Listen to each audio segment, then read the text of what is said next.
Rira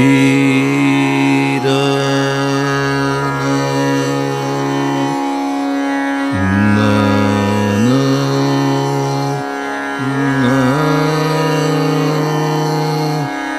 na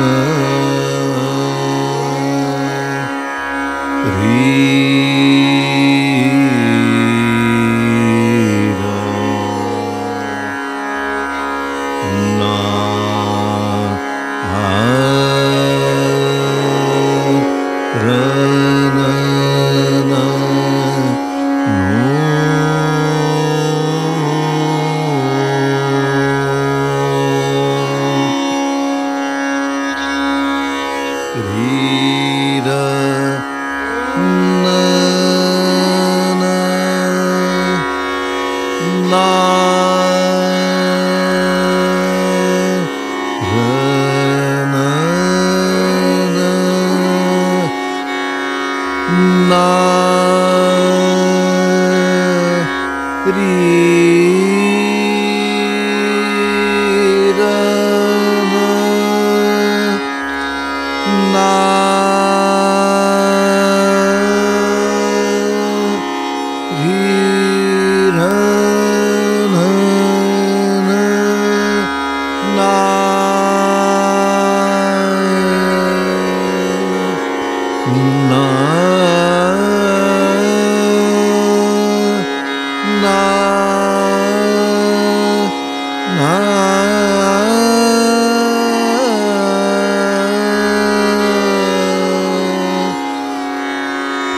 Shri Giridhar आगे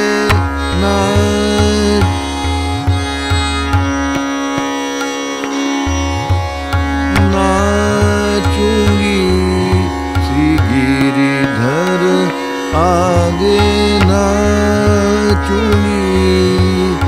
नाच नाच पीवा रस कर जाऊं, नाच नाच पीव रस कर जाऊं, प्रेमी जन को जाचूंगी, प्रेमी जन को जाचूंगी, प्रेमी जन को जाचूंगी, गिरिधर आगे नाचूंगी, श्री गिरिधर आगे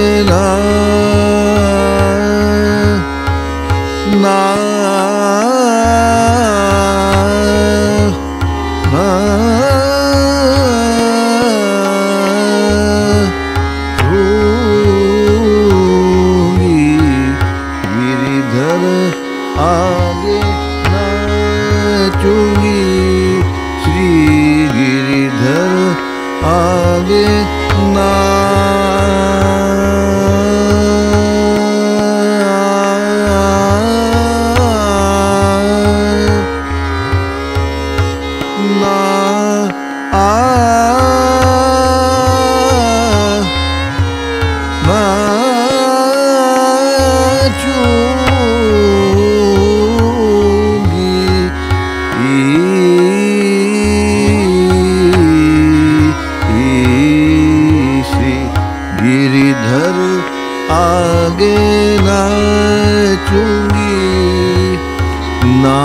नाच पीव रसिकरी जाऊ प्रेमी जन को जाऊंगी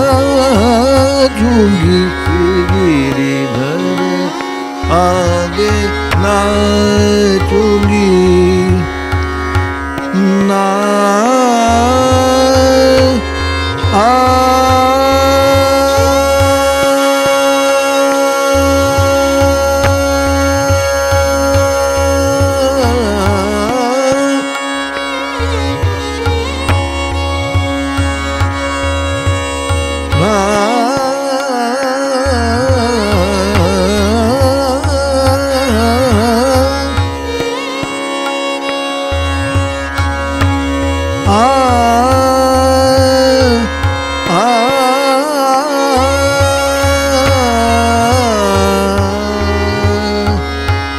लोकलाज कुल की मर्यादा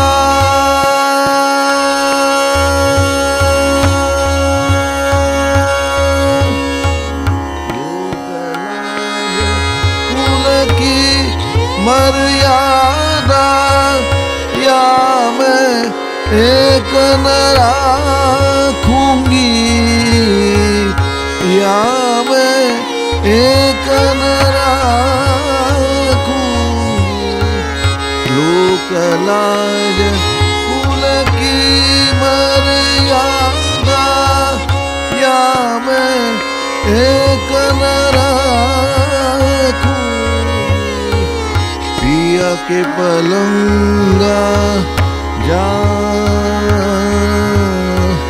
पिया के पलंगा जा पड़ूंगी पिया के पलंगा जा पड़ूंगी मीरा हरी रंग राचूंगी मीरा हरी रंग राचूंगी मीरा हरी रंग राचूंगी गिरिधर आगे नाचूंगी श्री गिरिधर आगे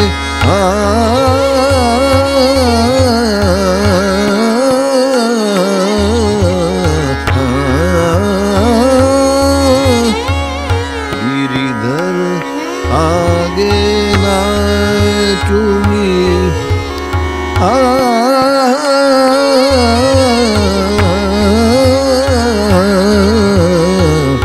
गिरिधर आगे नाचूंगी नाच नाच पीव रसिकरी जाऊ प्रेमी जन को जाचूंगी प्रेमी जन को जाचूंगी श्री गिरिधर आगे गिरिधर आगे गिरिधर आगे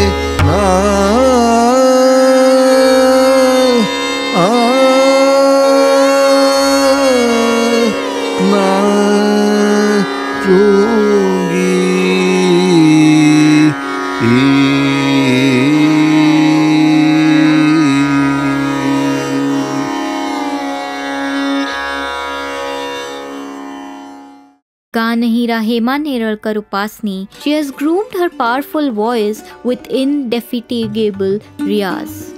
Music is truly in her genes. The Sopranos is a music school and recording studio by Hema Upasni.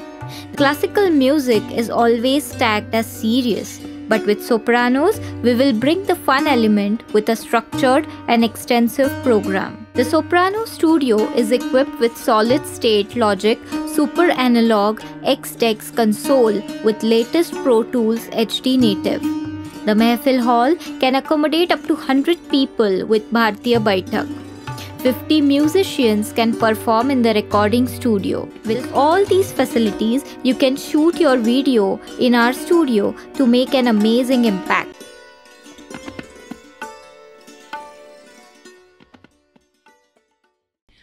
मंडळी नमस्कार. मी हेमा उपासनी द सोप्रानोज रेकॉर्डिंग स्टुडिओच्या म्युझिक कहाण्या या एका नवीन कोऱ्या एपिसोडमध्ये आपल्या सगळ्यांचं स्वागत करते. आत्ता इतकी सुंदर केदारच्या एका रचनेने सुरुवात झाली आहे, तेव्हा मी सगळ्यात आधी तुमचे मनापासून स्वागत करते. आज आपल्याकडे पंडित अमरेंद्र धनेश्वर, आज आपण ह्यांना त्यांच्या संगीताच्या प्रवासासाठी गप्पा मारण्यासाठी आमंत्रित केलं आहे. तेव्हा काका, मी सगळ्यात आधी तुमचं मनापासून स्वागत करते. धन्यवाद.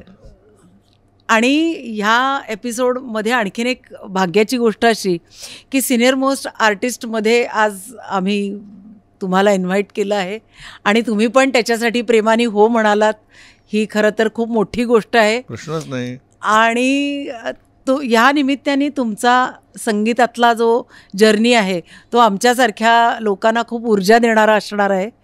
आणि आत्ता जी केदार रागाची इतकी सुंदर रचना होती, त्या रचनेच्या बद्दल काय सांगाल? त्या रचनेबद्दल मी असं सांगेन, मुद्दामून ती मी निवडली याचं कारण, हां, एक तर ती संत मीराबाईची रचना आहे. हो.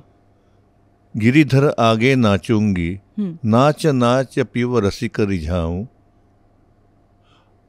प्रेमी जन को जाचूंगी, आणि लोकलाज कुल की मर्यादा या मैं एक न राखूंगी, पिया के पलंगा जा पडूंगी, मीरा हरिरंग राचूंगी. क्या बात है.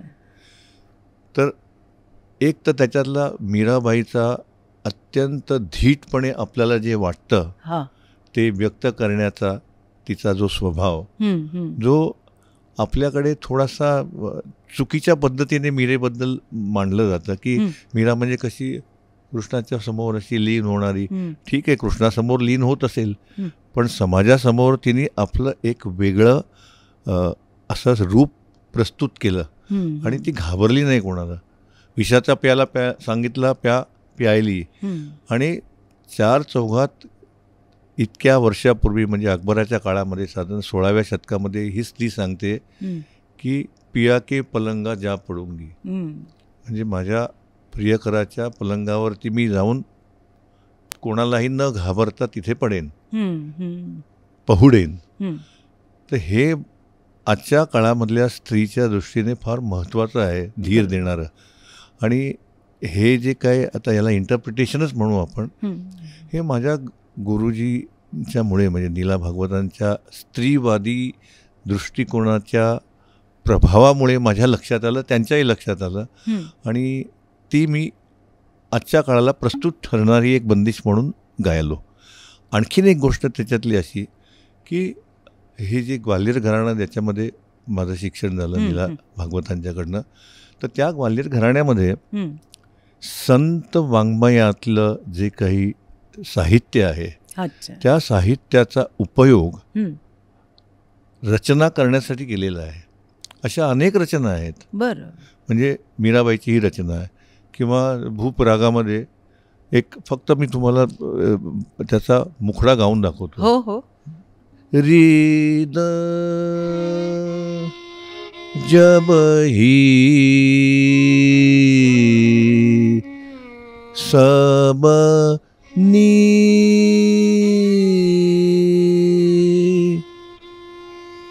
सब निरपत, म्हणजे नृपती. जब ही सब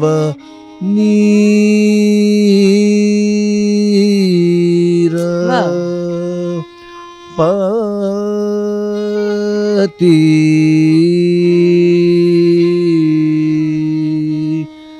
निरा आस भये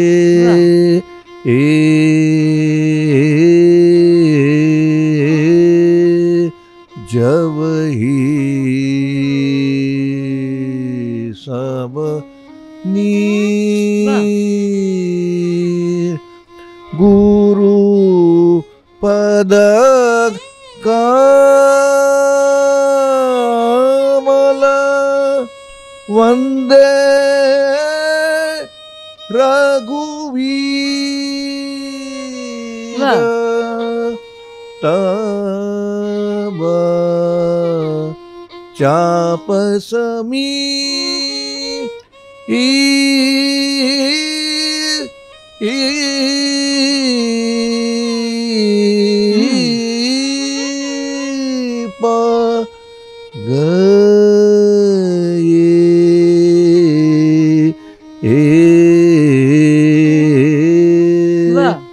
जब ही सब नीर. सांगण्याचा मुद्दा असा, फक्त 2 पंक्ती आहेत या ख्यालामध्ये. जब ही सब नृपती निरास भये, ही झाली अस्थायी. गुरुपद कमल वंदे रघुवीर चाप समीप गये. पण भूप रागाचा विस्तार करत करत आणि या बंदिशीचा विस्तार करत करत जे काही संबंध चित्र उभं करता येतं रामायणातल्या या प्रसंगाचं, की सीता स्वयंवर, की सगळे नृपती निराश झाले कारण त्यांना ते धनुष्य पेलवत नव्हतं. राम उठला आणि त्याने गुरूंच्या चरणाला स्पर्श करून चाप समीप गये, बस एवढंच पण संबंध रामायणातला हा प्रसंग त्याच्यातनं उभा होतो. क्या बात आहे. म्हणजे ख्याल या गायन प्रकाराचं किंवा गीत प्रकाराचं त्याच्यातल्या शक्यता किंवा त्याचं पोटेन्शियल किती आहे हे ह्याच्यातून लक्षात येतं. तर हे संत वाङ्मयातलंच आहे. तर अशा अनेक त्यांनी रचना संत वाङ्मयातल्या आपल्या ख्यालांसाठी वापरल्या आणि त्या अशा साधारण 200-250 वर्षापूर्वी झालेल्या आहेत. बापरे. आणि त्या अजून त्यांची प्रस्तुत आहेत, म्हणजे रिलेव्हंट आहेत या अर्थाने. आता ह्याच निमित्ताने मला परत तुमच्या लहानपणात जायचं आहे की तुमची आयुष्यात पहिल्यांदा संगीत आलं कसं? मी फक्त ऐकून म्हणजे माझ्या घरामध्ये कोणी गाणारं वगैरे नव्हतं. बरं. पण आई वडील दोघेही संगीतप्रेमी होते आणि माझ्या आजोळशी जास्ती जवळचा संबंध होता आईच्या वडिलांशी, आईच्या भावांशी, आजीशी माझ्या, आणि प्रत्येकाचा संगीतावर प्रेम होतं. माझे आजोबा हे टेलिग्राफ खात्यामध्ये नोकरीला होते, म्हणजे आईचे वडील पुण्यामध्ये, आणि त्यांनी नाईट ड्युटी मागून घेतली होती पुण्यामध्ये. का तर कामावर जायचं 8-8:30 वाजता, थोडा वेळ काम करायचं आणि मग बालगंधर्वांच्या नाटकाला जाऊन बसायचं आणि मग पाहिजे तेवढं नाटक बघायचं. एक नाटक 10 वेळा बघितलं तरी काय फरक पडतो, कारण त्यांना ते गाणंच ऐकायचं असायचं. आणि मग आज आवाज लागला, सवाई गंधर्वांचा आवाज आज लागला नाही, अरे मग कोणतरी सांगायचं अरे आत्ता आवाज लागला, मग धावत परत जाऊन सवाई गंधर्वांचं गाणं ऐकत बसायचं. अरे बापरे. असं सर्व त्यांचा शौक होता. त्याच्यानंतर तो काळ सायगल आणि त्याचं युग होतं. त्यामुळे माझे मामा, माझे आजोबा, माझी आई हे सर्व सायगल, काननबाला, पंकज मलिक या लोकांचे चाहते होते. आणि ते सर्व संगीत माझ्या कानावरती सतत पडत होतं. त्यामुळे मी संगीत प्रेमी झालो. म्हणजे संगीत, आणि माझी आजी समजा, तिला ज्योत्स्ना भोळे म्हणजे तिचा जीव की प्राण होता, दैवत एकदम. ही ज्योत्स्ना भोळ्यांची गाणी ती सतत गुणगुणायची. माझी या माहेरा जा असेल किंवा आला खुशीत समुद्र, जे काय असेल ते. तर हे सगळे संस्कार माझ्यावरती होत गेले. आणि माझे वडील ते मास्तर कृष्णांचे भक्त होते. आणि ब्रिज की बाट चालो तुम श्याम मोहन प्यारे ही भैरवी असेल किंवा तुम मत जाओ मुरारी, अशी अनेक मास्तरांची पद्धती गुणगुणत असायचे. किंवा डोळे हे जुलमीगडे जी.एन. जोशींचं, अशी भावगीतं. आणि माझ्या कानावरती का पडायची की रात्री आम्ही झोपत असताना ते आम्हाला झोपायचे ते गात गात. त्यामुळे ती इतकी लक्षात राहिली की परवा मंजिरी असणाऱ्यांचा कार्यक्रम होता, तर मला माहिती होतं की ती मास्तरांच्या भक्त असलेल्या कानिटकरांकडे शिकले, तर तिला मी कळवलं की तिने मला बोलवलं गाण्याला.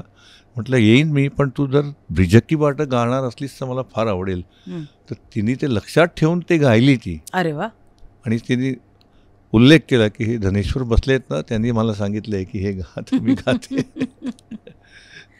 म्हणजे असा संगीताचा प्रवास. पण तेव्हा कारण आता ज्यांची तुम्ही नावं घेतली तर ती सगळं सिनेमातलं किंवा सुगम संगीत प्रकारातलं सगळ्या गोष्टी होत्या. पण तरी शास्त्रीयकडे म्हणजे लहानपणापासूनच शास्त्रीय संगीत ऐकण्याकडे ओढा होता नक्कीच, पण शिकण्याकडे नव्हता. आणि तेव्हा शाळेमध्ये असताना शाळेतले जे शिक्षक होते, शाळेत माझं चित्रकला या विषयामध्ये अत्यंत ढ होतो मी. तेव्हा तुम्हाला एक पर्याय असायचा की तुम्ही चित्रकला निवडा नाही तर संगीत निवडा. अच्छा. तर मी संगीत निवडलं याचं कारण मला संगीत आवडायचं आणि चित्रकला मला येत नसायची. म्हणजे ती बाजू समर्पक ठरली इकडे संगीतात यायला. हो. आणि दुसरं असं की संगीताच्या वर्गामध्ये मुलींचा म्हणजे बहुसंख्य मुली असायच्या आणि मुलगे फार कमी असायचे. आता आमचा जो संगीताचा वर्ग होता त्याच्यामध्ये आम्ही 3 किंवा 4 मुलगे होतो आणि 25-30 मुली होत्या. बरं. तर 3-4 मुलग्यांमध्ये सुरेश अत्रेकर तबलावादक, बरं, तो मी आणि आणखीन 2 जण होते, बस, की कोणी नाही. तरी आणि ते जे काही शिकवलं गाणं त्यावेळी ते अजून माझ्या लक्षात आहे. एक गंमत फक्त सांगतो तुम्हाला.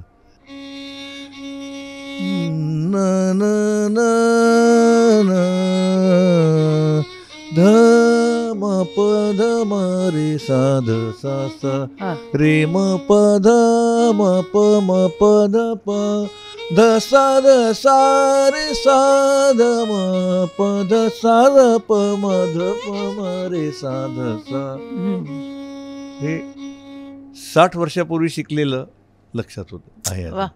आणि ते मी कधीतरी माझ्या कार्यक्रमात गातो आणि मग सांगतो की हे 60 वर्षापूर्वी शिकलं. आणि गमतीची गोष्ट म्हणजे ते शिकवणारे माझे जे शाळेतले शिक्षक मधुकर प जोशी, मनोहर प जोशी, तर ते जोशी सर हे शंकरराव व्यासांचे ते जावई असं मला आत्ता कळलं. आणि आता त्यांचं वय 102 वर्ष आहे. अच्छा. ते अजून शिकवतात. अरे बापरे. कुठे असतात पण मग ते पार्ल्यात, विले पार्ल्यात असतात. तर आणि विदा जोगळेकर म्हणून होते, ते पण ते सिनियर होते त्यांच्यापेक्षा. पण या लोकांनी जे काही शिकवलं ते अजून लक्षात आहे आणि ते प्रेमाने शिकलो आणि असं शिक्षण सुरू झालं. पण नंतर मी गाणं बरेच वर्ष शिकलो वगैरे नाही. पण म्हणजे क्लासिकल पण नाही किंवा सुगम किंवा म्हणजे चित्रपट संगीत पण नाही शिकलो नाही.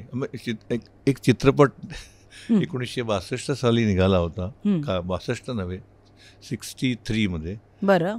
भारत आणि चायना यांचं, चीन यांचं युद्ध झालं त्याच्यानंतर. अच्छा. छोटा जवान नावाचा. बरं. आणि त्या छोटा जवान मध्ये एक समरगीत होतं. माणुसकीच्या शत्रु संगे युद्ध आमुचे सुरू, जिंकू किंवा मरू, जिंकू किंवा मरू, जिंकू किंवा मरू. महेंद्र कपूर मेन सिंगर, कोरसमध्ये 7-8 मुलं, त्याच्यातला मी एक होतो. अच्छा. राम गमालेंचा सिनेमा होता तो. देश आमुचा शिवरायाचा, झाशीवाल्या रणराणीचा, शिरतळ हाती धरू, जिंकू किंवा मरू, जिंकू किंवा मरू. माणुसकीच्या शत्रू संगे युद्ध आमुचे सुरू, जिंकू किंवा मरू. पुढे असं झालं तेव्हा मी 5वीत आणि 6वीत होतो, हे जेव्हा रेकॉर्ड 6वीत होतो. आणि त्यानंतर ते गाणं ऐकून त्या गाण्याचं ते फारच लोकप्रिय झालं गाणं. हो. आणि त्याच्यानंतर राजा परांजपे यांनी हा माझा मार्ग एकला नावाचा एक चित्रपट काढला होता आणि सुधीर फडके त्याचे संगीत दिग्दर्शक होते. तर त्याच्यामध्ये एक गाणं होतं असंच मुलांनी गायलेलं. तर त्या गाण्यासाठी माझी निवड होणार होती अशीच या कोरसमध्ये 4-7-8 लोकांच्या, पण तेव्हा माझा आवाज फुटला. अच्छा. त्यामुळे ते मागे पडलं ते. पण अशी गंमत होते. म्हणजे अशा अनेक, म्हणजे तो अनुभव एक होता फार सुंदर. पण तेव्हाच्या रेकॉर्डिंगची तुमची उत्सुकता किंवा आपल्या घरच्यांची आणि आत्ताची पण उत्सुकता, हे कसं वाटतं? पण म्हणजे नाही, अगदी एक्साइटमेंट असायचीच तेव्हा. आणि काय व्हायचं की नवीनच होतं सर्व हे क्षेत्र त्या. हो. आणि शाळामधला कोणीतरी विद्यार्थी असा रेकॉर्डिंग स्टुडिओ, आम्ही राजकमल स्टुडिओ होता तेव्हा, फंक्शनिंग होता त्यावेळी. आणि त्या राजकमल स्टुडिओचा प्रचंड आभार. तिथल्याचे सर्व ती वातावरण पाहून आम्ही अत्यंत म्हणजे हर्षभरीत झालो. आणि संबंध 7-8 तास त्याच्यात घालवले असतील त्या एका गाण्याच्या रेकॉर्डिंगसाठी. आता तर सगळंच वेगळं असतं तंत्र. आता कोण काय गातो, म्हणजे समजा युगलगीत असलं तर आपल्याबरोबर गाणारा सहगायक कोण आहे हेही माहीत नसतं. आणि तो येतो आपला 2 सेकंदाचा काहीतरी करून जातो, वाजवणारा वाजवून जातो, आणि नंतर ते सगळं एकत्र केलं जातं, असेंबल. तर आताची गोष्ट वेगळीच आहे. पण मी हे नेहमीच ऐकत असतो. उदाहरणार्थ नौशादजींच्या घरी मी गेलो होतो, त्यांच्याशी माझा संपर्क होत असे. आणि ते सांगत होते की एक भीमपलासवरती थोडंसं आधारित असं गाणं होतं लताबाईंचं, अमर सिनेमातलं.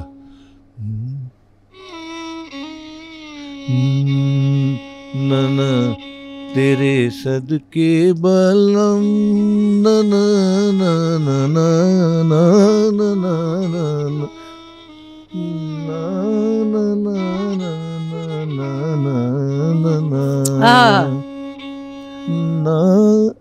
ही जी जागा है, ये जो एक जगह है, तो उसका Lata was first, Naushad ji was not satisfied with the way कि त्यांच्या गळ्यातून निघत होती. फिर कुछ देर के बाद, टेक्स के बाद नौशाद जी ने कहा अभी तो ठीक है. फिर लताबाई बोली नहीं नहीं अभी ठीक नहीं है, और करना है. 17 बार उसका रीटेक किया, 17 वेळा. बापरे. नौशादजीने खुद कहा. तर अशा प्रकारचं परफेक्शन त्या काळच्या या कलावंत. आता तर कॉम्प्युटरवरती करेक्शन पण होतं, बेसूर कोणी गायला तर ते सुरेल करता येतं.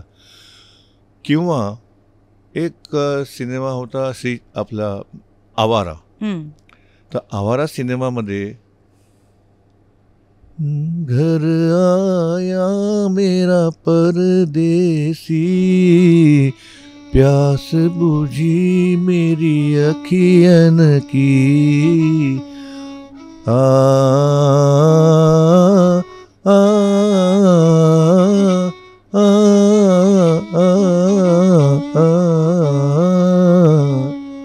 हे जे गाणं होतं, त्या गाण्याला ढोलकीचा ठेका होता आहे. म्हणजे but the way it was being played, सुबह कुछ 9 बजे उसका शुरू हो गया रिकॉर्डिंग.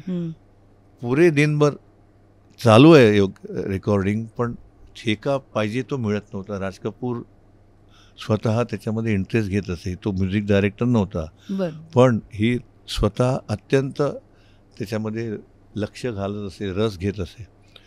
हे ठेका नाही चलेगा, दुसरा ठेका चाहिए, असं त्यांचं चाललं होतं. शेवटी रात्री 10 वाजले, पण सोल्युशन सापडलं नाही. कोणतरी म्हणाला की लालाला बोलवा. त्याचे कान तिखट होते. त्यांनी कोण लाला? लाला गंगावणे म्हणून ढोलकी वाजवणार आहे. तू कुठे राहतो? लालबागला राहतो. अभी जाओ लेके आओ उसको. चेंबूरला त्यांचा आरके स्टुडिओतून त्यांनी पाठवला मनुष्य. रात्री 11 वाजता लाला गंगावणेला घेऊन आले. दाखवलं त्यांनी हात, ये ठेका है. इसको लेना है, अभी शुरू करो रेकॉर्डिंग. अरे बापरे. आणि 4 वाजता पहाटे रेकॉर्डिंग संपलं. कुछ 18 तासांच्या म्हणजे प्रचंड मेहनतीनंतर हे गाणं तयार झालं. आणि आता ते गाणं म्हणजे ते आता एक अजरामर गाणं झालंय. त्या एक एक ह्याच्या गाण्यामागे किती परिश्रम लोक घेत होते तेव्हाच्या काळामध्ये. आता ह्या तुकड्या तुकड्यांनी करणारं सगळं आहे, ठीक आहे, त्याचा सफाईदार असेल कदाचित, पण मला माहीत नाही त्याचा किती प्रभाव पडतो त्या गाण्याचा. माझ्यावर तरी पडत नाही. पण म्हणजे असा तुमचा हा म्हणजे रेकॉर्डिंगचा तुमचा हा अनुभव असा होता त्याच्यानंतर. पण मग तरी पण शास्त्रीय संगीताकडे परत वळावंसं वाटलं की जसं तुम्ही आत्ता बोलताना म्हणालात की मग नंतर मी बरेच दिवस गाणं नाही केलं, मग त्या काळात काय केलं? काय केलं हा फार मोठा गहन प्रश्न आहे. मी फार वेगळ्या गोष्टी करण्यात गुंतलेलो होतो. एक म्हणजे एक तर शिक्षण चालू होतं, त्याच्यानंतर शिक्षण BCom मी शिक्षण केलं. आणि कॉलेजमध्ये माझ्याबरोबर एक संगीताच्या दुनियेत वावरणारा असा माझा एक ग्रुप होता. आणि त्या ग्रुपचा म्होरक्या होता सतीश देशपांडे. बरं. म्हणजे सत्यशील देशपांडे. बरं. आणि मग त्याच्या नादाने आम्ही त्या गाण्याच्या ह्याच्यात आणखीन घुसत गेलो, पण श्रोता म्हणून, शिकणारा म्हणून नाही. कारण मला तेव्हा शिकणं शक्य नव्हतं. कारण त्या काळात घरात कमवणारा माणूस एक आणि बाकीचे अवलंबून असणारे 5-6 जण, हा जो काय संसाराचा हा जो काही हे चित्र असायचं, ते त्या काळात असे छंद जोपासणं फार कठीण होतं. नंतर मला छंद जोपासायची संधी मिळाली. म्हणजे मी घेतली ती संधी. 1900 हा काय करत होता हा जो तू प्रश्न विचारलास त्याच्याबद्दल मला खरं सांगितलंच पाहिजे की जसा हा संगीताचा ग्रुप होता तसा एक चळवळीशी संबंधित असलेला पण ग्रुप होता. त्याच्यामध्ये मी गुंतलो होतो. आणि ती चळवळ म्हणजे समाजवादी पक्षाशी निगडीत असलेली. अच्छा. आणि हे जे तुमच्या औरंगाबादमध्ये जे लोक होते सगळे, बापूसाहेब काळदाते वगैरे, त्यांच्याच पक्षाशी मी जवळीक होती माझी. आणि त्याच्यात मी गुंतत गेलो. आणि मग त्याच्यात गुंतल्यानंतर गाण्याकडे वळणं कठीण होतं. आणि इतका गुंतलो की 26 जून 1975 रोजी जी आणीबाणी जाहीर झाली, त्या आणीबाणीमध्ये भूमिगत कार्य करण्यामध्ये मी सक्रिय झालो. अच्छा. आणि मृणाल गोरे या ज्या होत्या त्या भूमिगत पहिल्याच दिवशी त्या भूमिगत झाल्या. आणि मग त्यांना पोलिसांपासून लपवण्याच्या कामामध्ये मी गुंतलो होतो. अच्छा. आणि ते काम 6 महिने केलं. आणि मग एक दिवस झडप घातली पोलिसांनी आणि त्यांच्याबरोबर मीही पकडला गेलो. आई गं.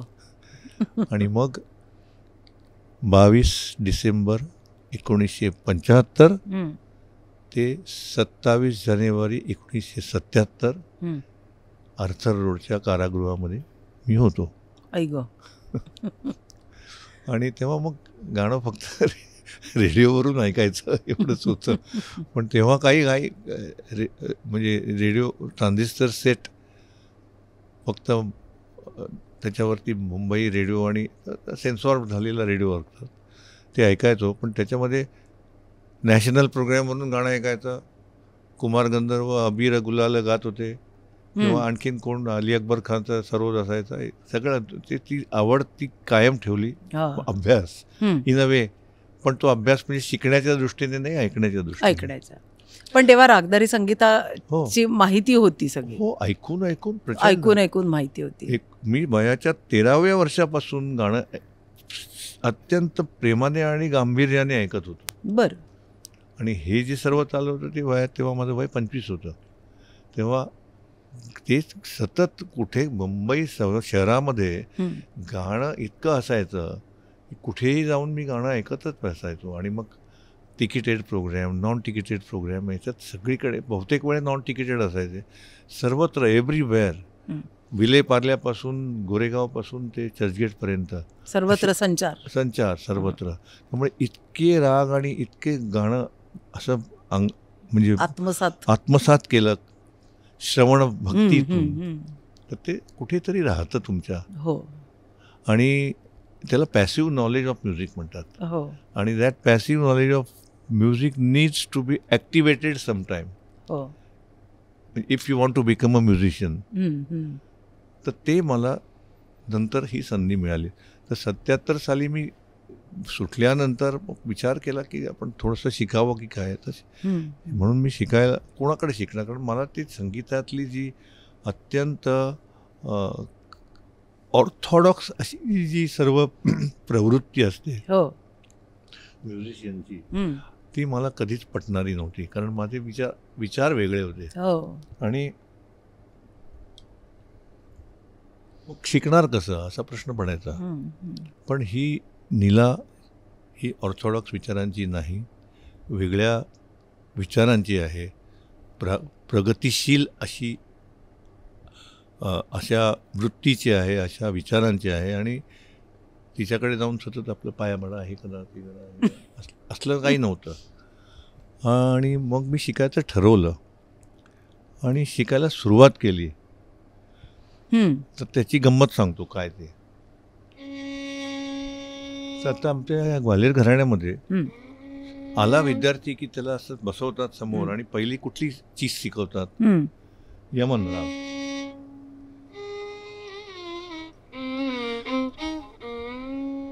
अवगुणन कीजिए गुणीसन, अवगुणन कीजिए गुणीसन, का जाने गुण के सार, अवगुणी गुणी जाने गुण की सार, अवगुणन कीजिए गुणीसन.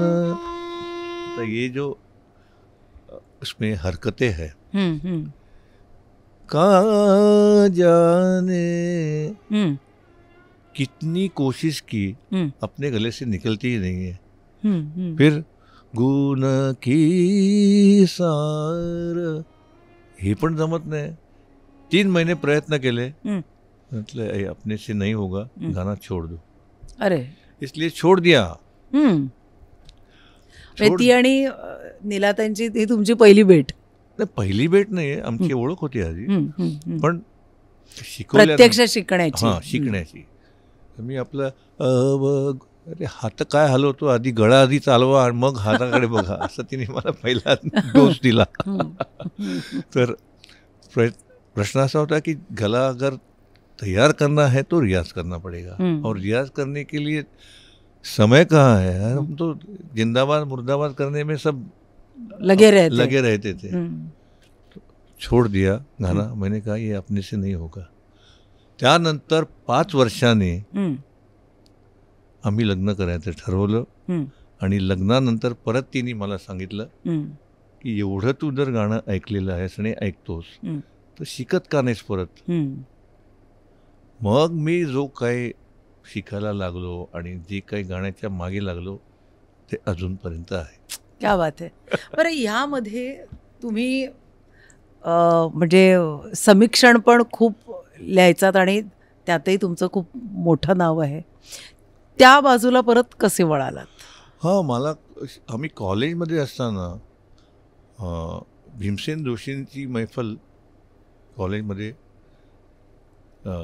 आयोजित करण्यात आली होती. आणि रामकृष्ण बाकरे हे जे नाव ऐकलं असलं तर ते तेव्हा नवशक्ती या दैनिकाचे एक ज्येष्ठ असिस्टंट एडिटर सहसंपादक होते. तर त्यांनी मला सांगितलं, भीमसेनचं गाणं ठेवलं ना तुमच्याकडे, ठीक आहे, त्याच्यावरती लिहून मला आणून दे. अच्छा. म्हटलं ठीक आहे, लिहितो मी. मी लिहिलं आणि त्यांच्याकडे दिलं. ते नवशक्ती त्यांनी छापलं. त्याच्यानंतर म्हणजे मग मला असं वाटलं की आपण लिहू पण शकतो संगीत या विषयावरती, कारण तोपर्यंत भरपूर ऐकलेलं होतं. त्यानंतर हळूहळू असं कधी ना कधी लिहायला सुरुवात झाली. पुढे कुमारांचा गीतवर्षा कार्यक्रम तर मी पहिल्यांदा 1965 पहिल्यांदा ऐकला होता. त्याचा प्रचंड प्रभाव माझ्यावरती पडलेला होता. अच्छा. कुमारांनी तो कार्यक्रम पुन्हा 1984 पुन्हा एकदा त्यांनी तो सादर केला मुंबईमध्ये, आणि तेव्हा पुन्हा एकदा मी गेलो आणि मला तेवढाच तो अपील झाला, आणि तेव्हा मी गाणं व्यवस्थित शिकायला सुरुवात केली होती. तेव्हा त्याच्यातले आणखीन मला बारकावे जाणवले, आवडले. तर माझा एक मित्र संडे ऑब्झर्व्हरचा असिस्टंट एडिटर होता. मला why don't you write on that. म्हटलं ओके, आय विल राईट. इंग्रजीत लिहिलं, कारण इंग्रजीत लिहायचा मला सराव होता. मराठी शाळेतच शिकलो मी, पण इंग्रजीत लिहिण्याचा मी सराव ठेवला होता, आणि ते लगेच छापलं संडे ऑब्झर्व्हरमध्ये. त्यामुळे मग ती एक प्रक्रिया सुरू झाली. लोक मला या तुम्ही लिहा आमच्यावरती, म्हणजे कार्यक्रमावरती, असं सुरू झालं. त्यामुळे मग संडे ऑब्झर्व्हर झाला. संडे ऑब्झर्व्हरच्या नंतर इंडियन पोस्ट झाला. इंडियन पोस्ट नंतर इंडिपेंडंट नावाचा, मग टाइम्स ऑफ इंडिया, इकडे तिकडे सगळीकडे लोक मागायला लागले. संगीत समजून, आणि दुसरी एक महत्त्वाची गोष्ट संगीतावरती लिहिणं. अशोक रानडे असं म्हणायचे नेहमी की संगीत ही प्रयोगशरण कला आहे. प्रयोगशरण, प्रयोगसिद्ध प्रयोगशरण. त्यामुळे कुठल्याही अशा कलेवर लिहिताना केवळ तुम्हाला भाषा येते हे पुरेसं पात्रता नाही त्याची, बरोबर आहे, लिहिण्यासाठी. तर त्यांनी फार चांगला एक शब्द वापरला होता, तुम्ही मानवाखालून स्वतः जायला पाहिजे. जो मानवाखालून जाऊ शकतो, जाऊन गेलेला आहे, त्याला त्याच्यावरती लिहिण्याचा अधिकार आहे. बरोबर आहे. म्हटलं ठीक आहे, आपण मानवाखालून चाललेलो आहोत, अजूनही जातो आहोत, आपण लिहू शकतो. त्यामुळे मी लिहायला लागलो, आणि त्यांनी ते माझं लेखन अशोक रानडेंनी त्या काळात त्यांनी त्याच्याबद्दल चांगलं मत व्यक्त केलं. म्हटलं मग ठीक आहे, असं लिहूया, आणि मग ती लिहायला सुरुवात झाली आणि लिहित गेलो मी. त्यातनं काही म्हणजे पुस्तकांचं लेखन, पुस्तक माझं एक प्रसिद्ध झालंय कोविड काळामध्ये, आणि ते लोकांना फार आवडलं असं मला कळलं, कारण मागत असतात लोक. गुणियन गाये बजाये असं त्याचं नाव आहे, आणि त्याच्यात मी या निरनिराळ्या गायकांची अशी एक पेन पोर्ट्रेट्स, आणि मला काय आवडलं त्यातलं, मला काय नाही आवडलं, असं सर्व लिहिलेलं आहे. अच्छा. तर ते पुस्तक प्रसिद्ध झालेलं आहे, 3-4 वर्ष झाली. त्याच्यानंतर ते पुस्तक झालं. त्याच्यानंतर एन्सायक्लोपीडिया ऑफ इंडिया नावाचं, स्टॅनले वोल्पर्ट नावाचा एक मोठा अमेरिकन स्कॉलर आहे, त्यांनी एन्सायक्लोपीडिया काढला, आणि त्याच्यामध्ये भारतीय संगीतावरती, हिंदुस्थानी संगीत स्पेशली, त्याच्यावरती काही लोकांवरती मला लिहायला सांगितलं. ते मी लिहिलं, ते प्रसिद्ध झालं. अरे वा. त्याला बरीच वर्ष झाली, आता 15 वर्ष होऊन गेली त्या गोष्टीला. असं काही ना काहीतरी लेखन चालू असतं. संगीत नाटक अकॅडमीच्या जर्नलसाठी लिहिलं, असं चालू आहे काही ना काहीतरी. अजूनही आता ज्यांना दादासाहेब फाळके पुरस्कार मिळाला सरकारचा, त्यापैकी सर्वांवरती सरकार एक पुस्तक काढते. आता ते गेले 8 वर्ष चालू आहे प्रकरण, पण ते आता पुस्तक बाहेर यायला निघालं आहे. त्यातल्या 2 व्यक्तींवरती मला लिहायला सांगितलं. एक लता मंगेशकर, अरे वा, आणि दुसरे नौशाद साहेब. वा. इंग्रजीमध्ये आहे ते.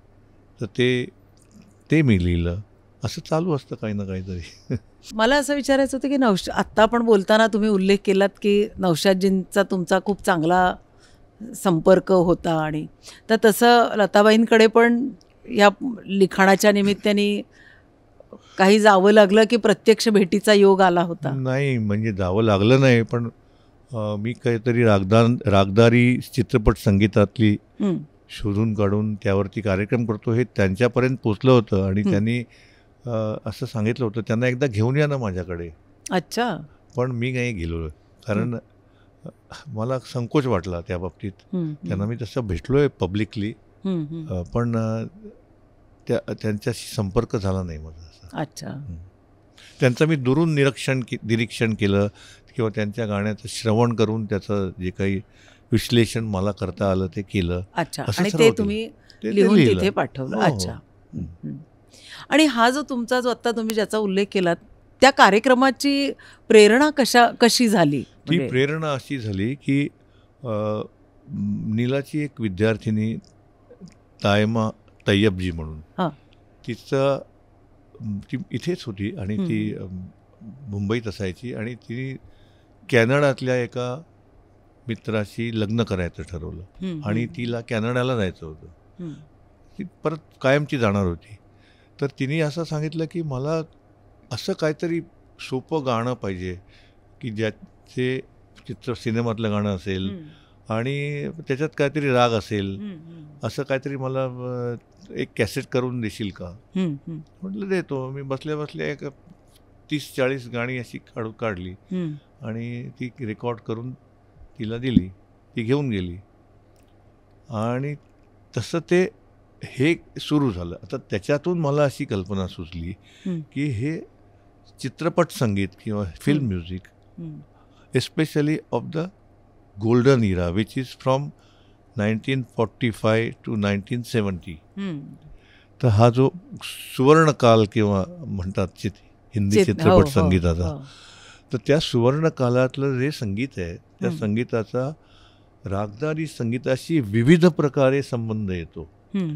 तर त्याला संगीतशास्त्राच्या दृष्टीने म्हणजे अशोक रानडे वगैरे त्यांना काय म्हणायचे की हे पॉप्युलर म्युझिक किंवा जनप्रिय संगीत. तर या जनप्रिय संगीतामध्ये त्याची मुळं ही रागदारी संगीतात कुठे ना कुठेतरी some roots are there in classical music of म्हणजे आर्ट म्युझिक. क्लासिकल असा शब्द आता वापरत नाहीत, art music. So the popular music has some roots in art music. तर हे मला तेव्हा जाणवायला लागलं. तर मग मी प्रत्येक आणि मी गाणी ही जी जनप्रिय गाणी किंवा सिनेमातली गाणी इतकी ऐकलेली आहेत एकेकाळी. कारण शिवाजी पार्कला अल्लारखा साहेबांचा जो तबल्याचा क्लास आहे तो क्लास स्विमिंग पूलच्या म्हणजे काठावरतीच आहे. बरं. स्विमिंग पूलच्या काठावर एक अशी खोली त्यांना दिली आहे की इकडे तुम्ही क्लास घ्या. तिनईकर साहेबांनी दिली. तिनईकर होते म्युन्सिपल कमिशनर. तो क्लास अजून चालू आहे. आता फजल चालू होतो. तर तिथे दुसऱ्या बाजूला एक रेस्टॉरंट होतं आणि ते रेस्टॉरंटमध्ये अशी ओपन एअरमध्ये अशी टेबलं टाकलेली आणि तिथे आतमध्ये मोठ्या आवाजात जुनी हिंदी गाणी वाजवली जायची. त्यामुळे आमच्यासारखे तरुण तिथे संध्याकाळी 6 नंतर अपना डेरा वहाँ जमाते थे. तेव्हा मग आणि 1 रुपयाचा तेव्हा चहाला 1 रुपया पडायचा. अच्छा. मग फारच श्रीमंती असली तर चाय के साथ खारी बिस्किट और भी थोड़ा जेब में पैसा हो तो फिर कभी ऑमलेट पाव, ऐसे सब खाते थे और वो गाने सुनते थे. पण मेन मोटिव्ह फक्त तिथे बसून गाणी ऐकणे. पण तेव्हा म्हणजे तेव्हा लेखन नव्हतं, शिकणं नव्हतं, काहीच नव्हतं, पण ऐकणं होतं. दूसरी एक चीज़ थी कि हमारे ज़माने में जब हम कॉलेज स्टूडेंट थे तब मॅटिनी नावाचा प्रकार असायचा सिनेमाचा. तू ऐकलेस का हे मॅटिनी हे नाव? Matinee show. हा म्हणजे सकाळचा ना 11 बजे. 11 वाजता मॅटिनी शो असायचे सिनेमांचे आणि ते जुन्या सिनेमांचे रिरन, 2nd run, 3rd run, 4th run. आणि बॉम्बे सेंट्रल ते चर्चगेट या एरियामध्ये कितीतरी अशी चित्रपटगृह होती आणि तिथे मॅटिनी शोज चालायचे. मग त्या मॅटिनी शोजमध्ये राज कपूर, दिलीप कुमार, देवानंद, कोणी नरगिस, मधुबाला, बैजंतीमाला, हे नूतन, मैदा रहमान, गुरुदत्त सगळ्यांचे चित्रपट लागायचे.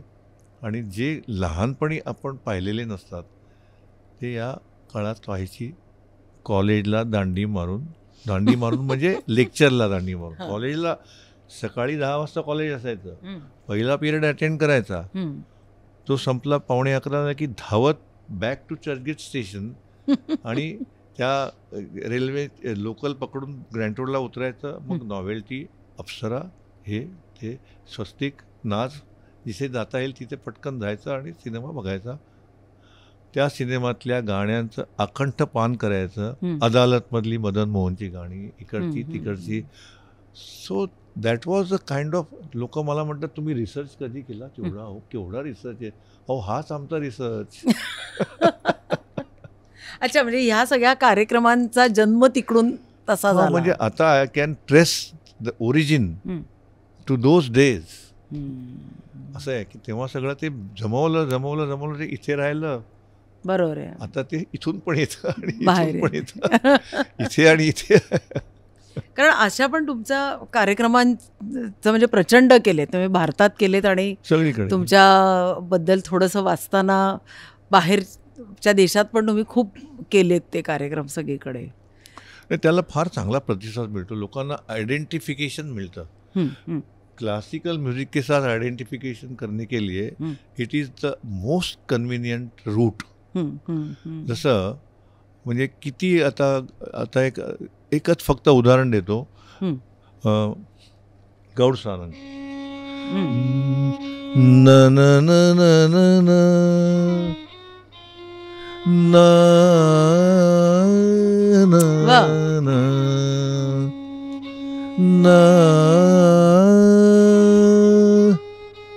न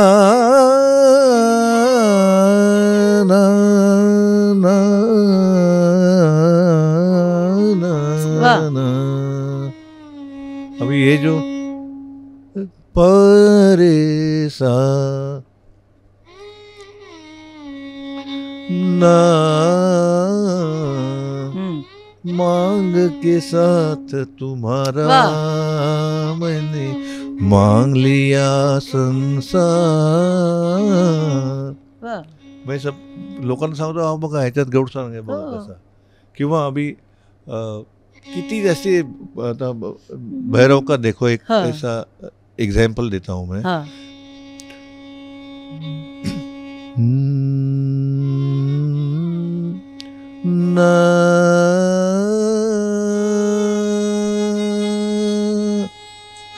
माना के अभी तेरे मेरे अरमानों की कीमत कुछ भी नहीं.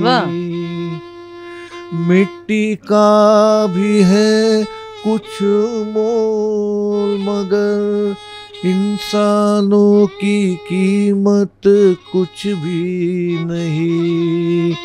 इंसानों की इज्जत जब झूठे सिक्कों में न तोली जाएगी वो सुबह कभी तो आएगी. वो सुबह कभी तो आएगी. तर असा भैरव एकदम पटकन येऊन जातो त्याच्यामध्ये. तर हे जेव्हा तुम्ही लोकांना असं दाखवता, this is Bhairav, this is film song, this is Hamir, this is film song, this is Gaud Sarang, this is film song, तो लोगों को एकदम एक असा दृष्टांत मिळाल्यासारखं होतं. वाह वाह वाह वाह क्या बात है.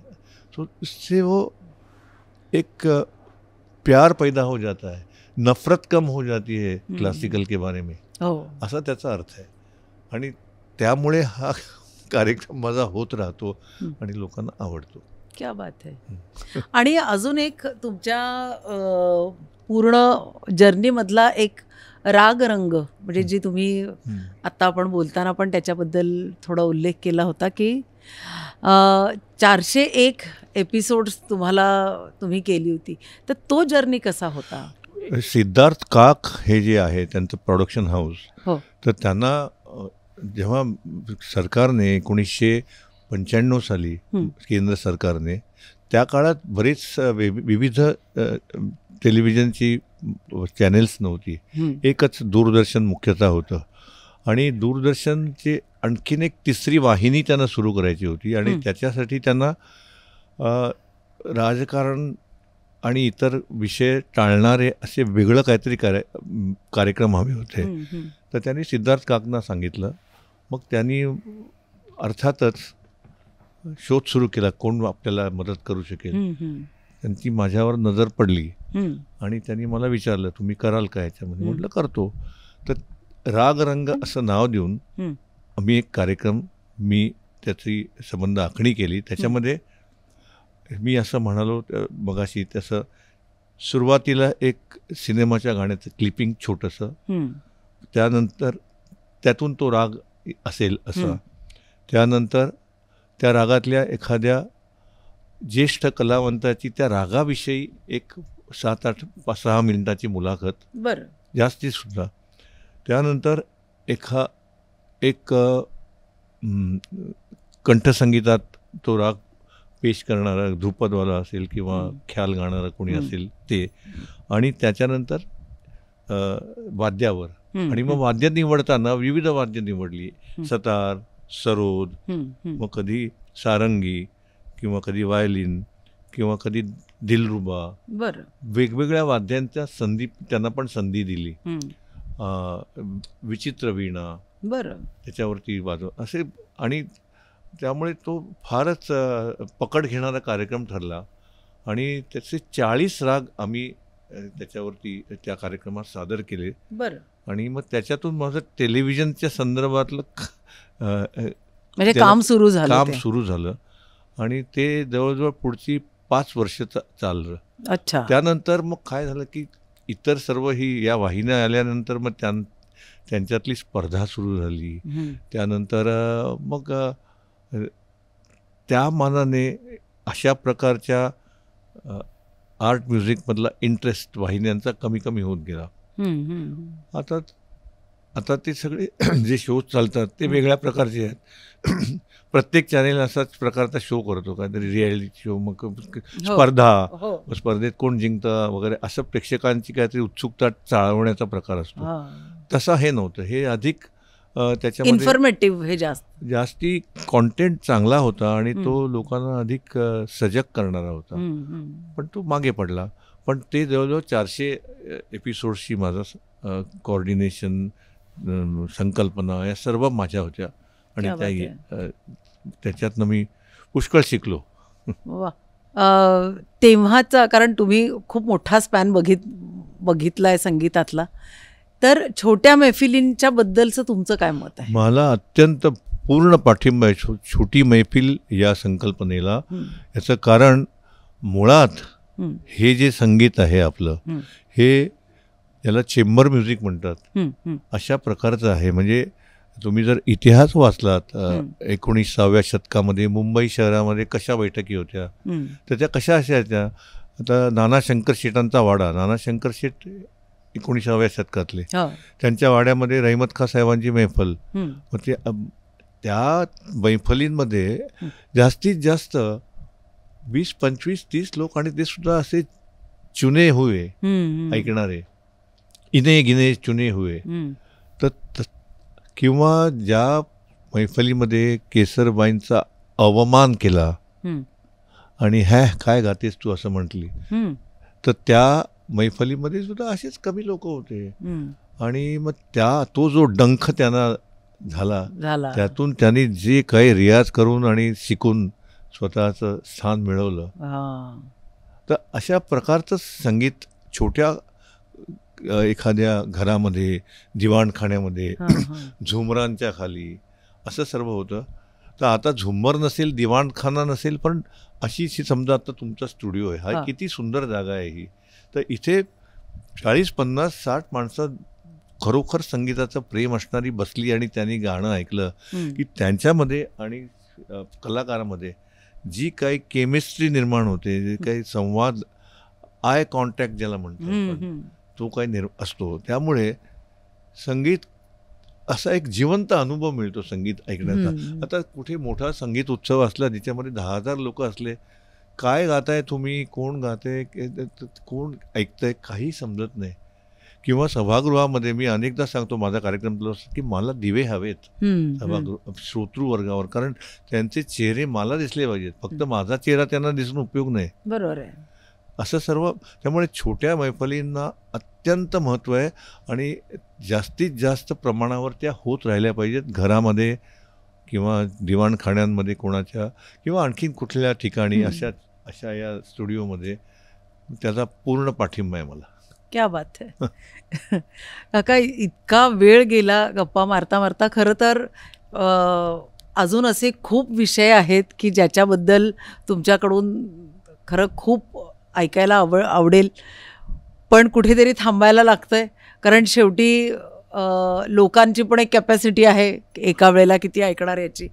तर मला असं वाटतं परत पुढचा एखादा एपिसोड परत तुमच्याबरोबर करू आणि जिथे आज आपण न घेतलेले विषय त्या ठिकाणी आपण नक्की जरूर घेऊया.